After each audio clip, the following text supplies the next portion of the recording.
Hello everyone and welcome to WHU Inside Business. Reporting to you from Redwood City, California, I'm Nick Peterson. Today I'm sitting with Michael Schallehn. Michael is a partner in Bain & Company's Silicon Valley office and the global leader of Bain's hardware and semiconductor sector. Michael joined Bain back in 2004, spending 5 years in their German offices before coming to Silicon Valley. Today, Michael works with both private equity funds and corporate clients on growth strategy and M&A. It is Michael's more than 18 years of experience in consulting at Bain that we will discuss in today's interview. First of all, Michael, thank you for coming on. Yeah, of course. I really appreciate it.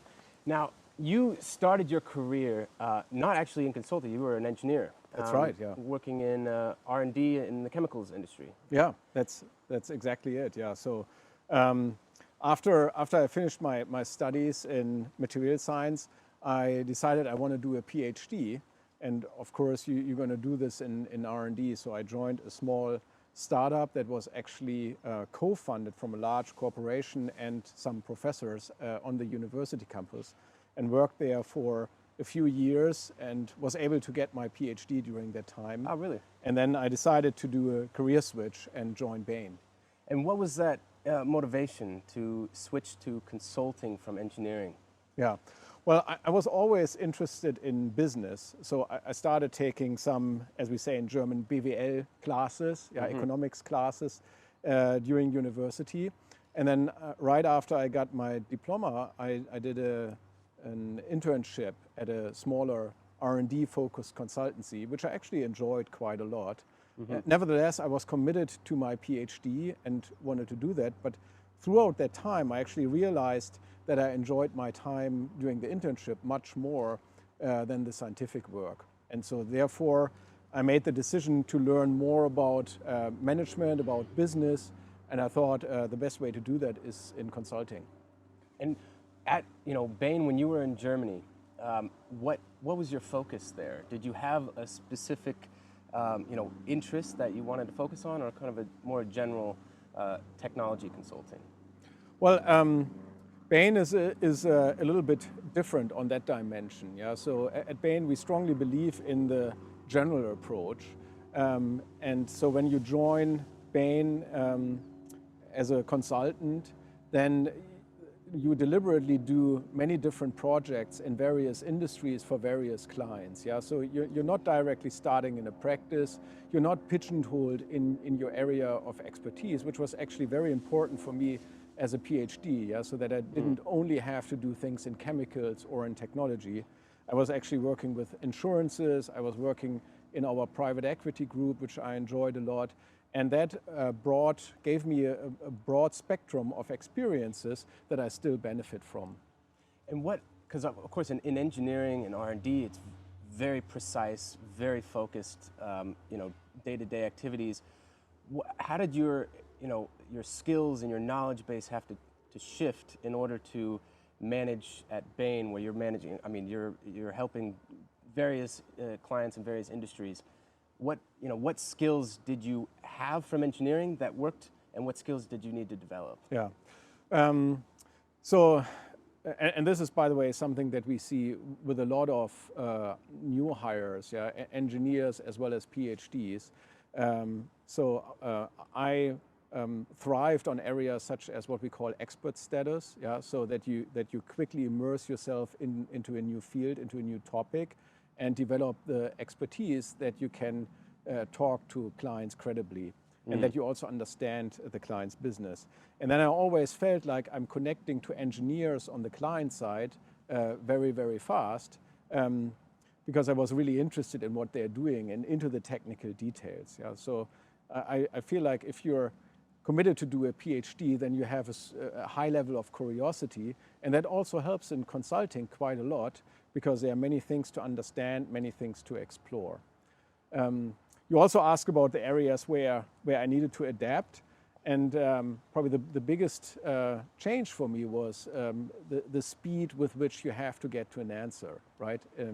At the highest level during your PhD, but also in many engineering projects, you have several months, sometimes even years, in order to get to a finished product, yeah, in order to get to an answer.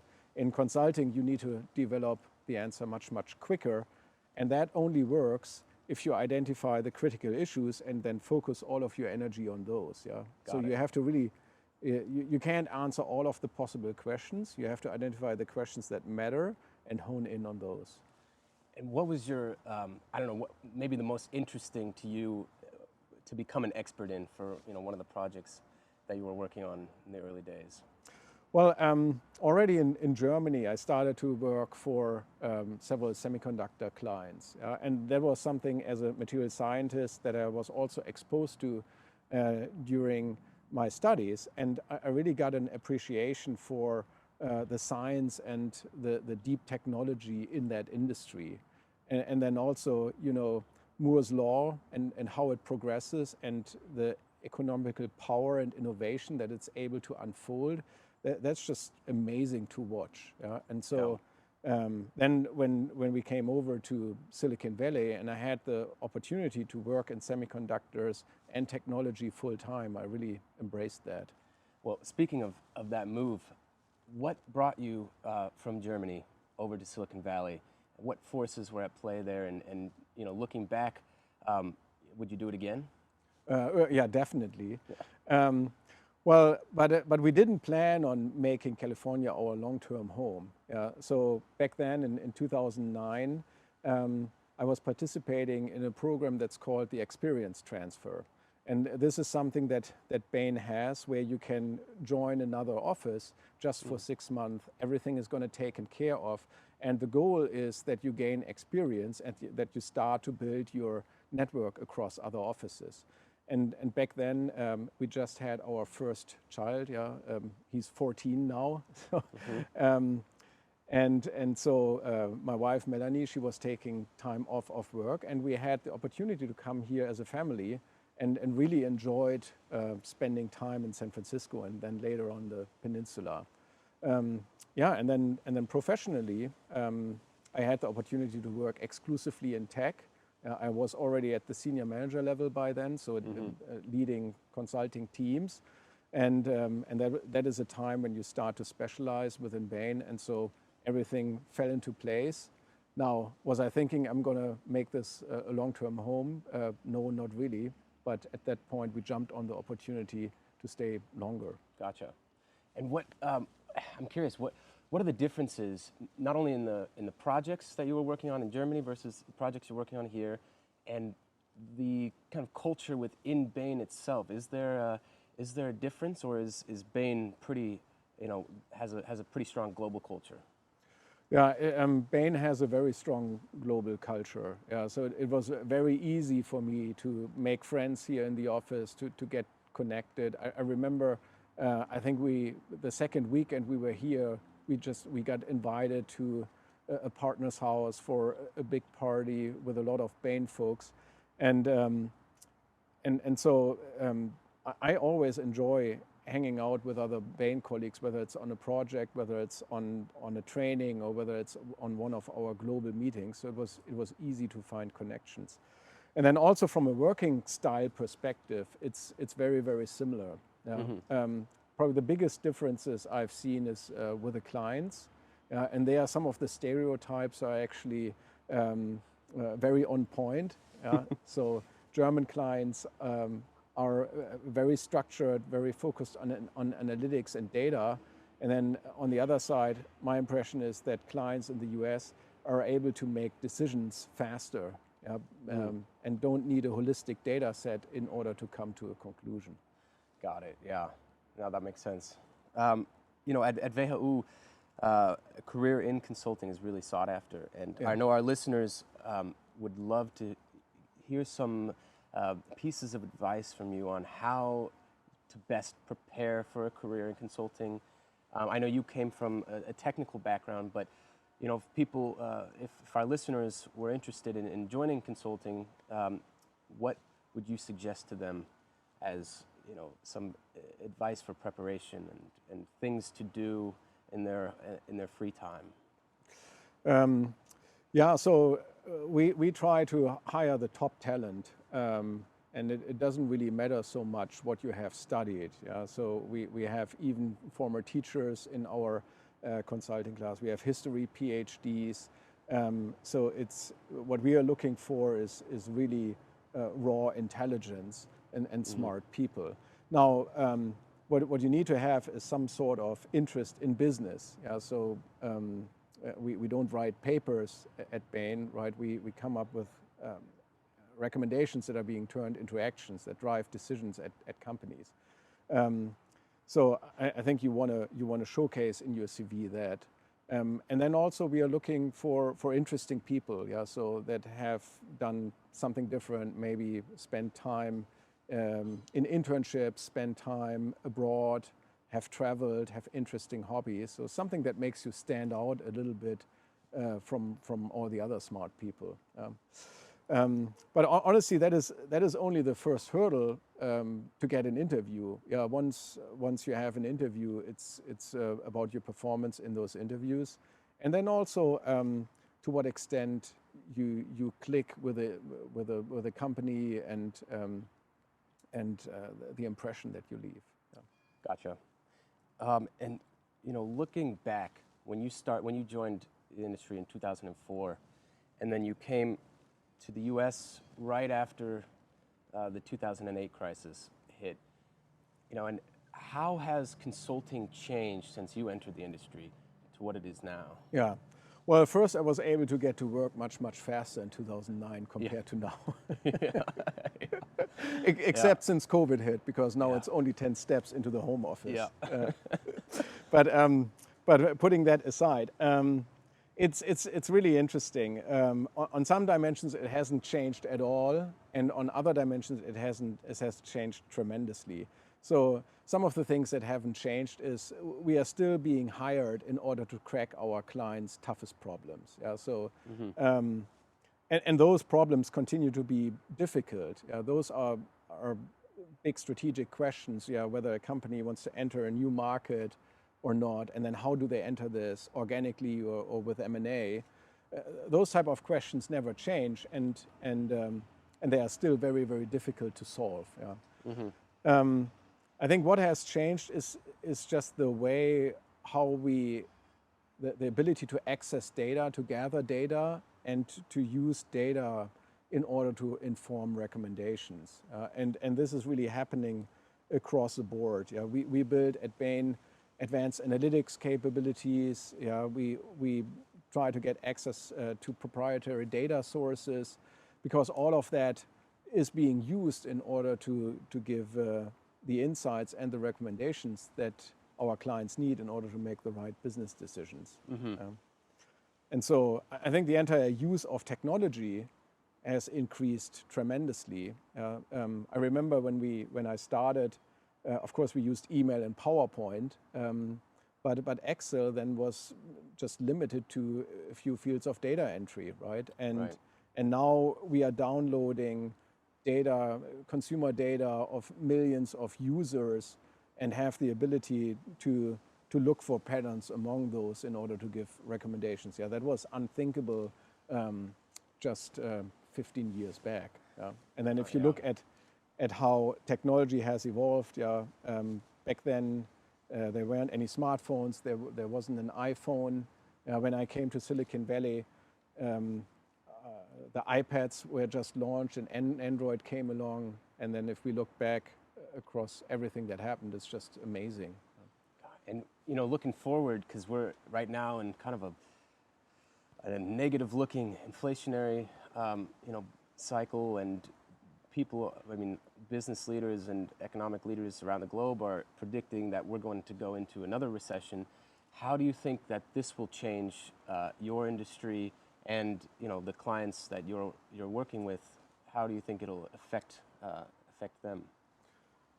Yeah, well, I think there will be for sure some short-term impacts, like there always are when there's a recession. But also recessions are over eventually, and then you're getting back into a growth period.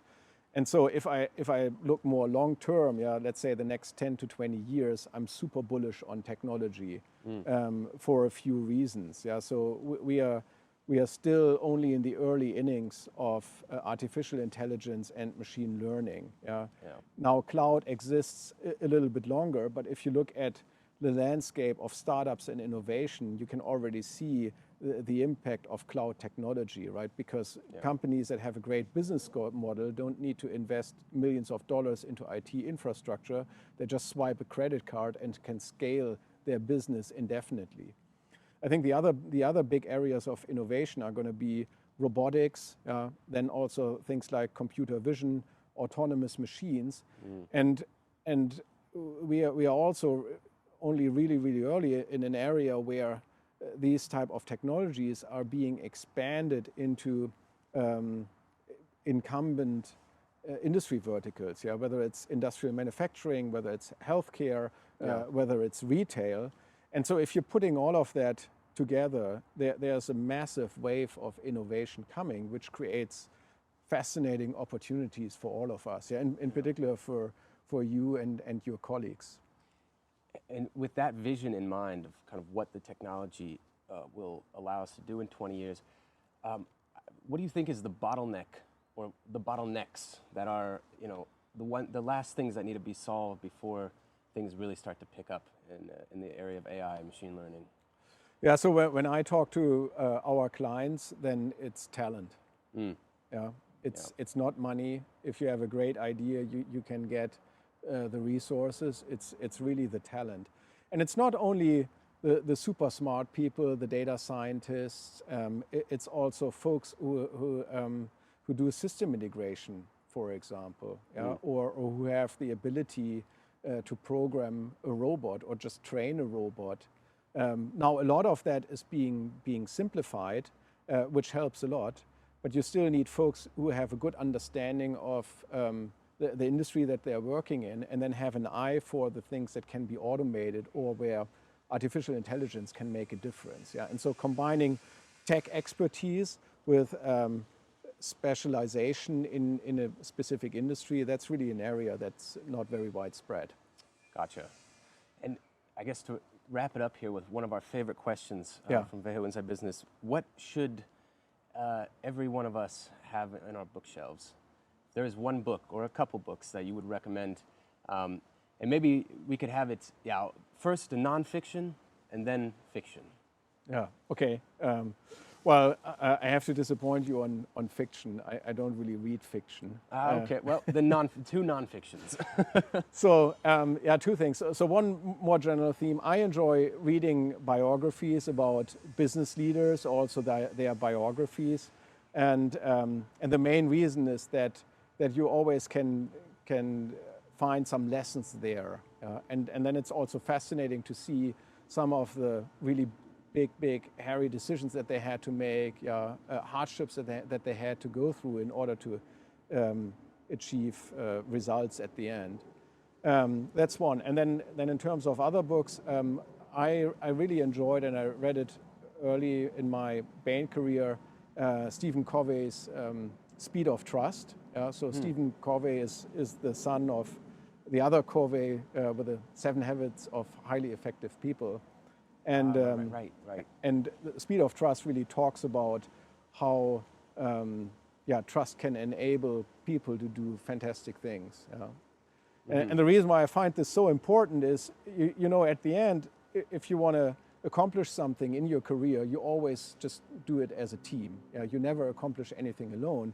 You accomplish it with your co-workers, with your team. And so having the ability to work with great people and then make a strong team better is actually one of the core skills to become successful.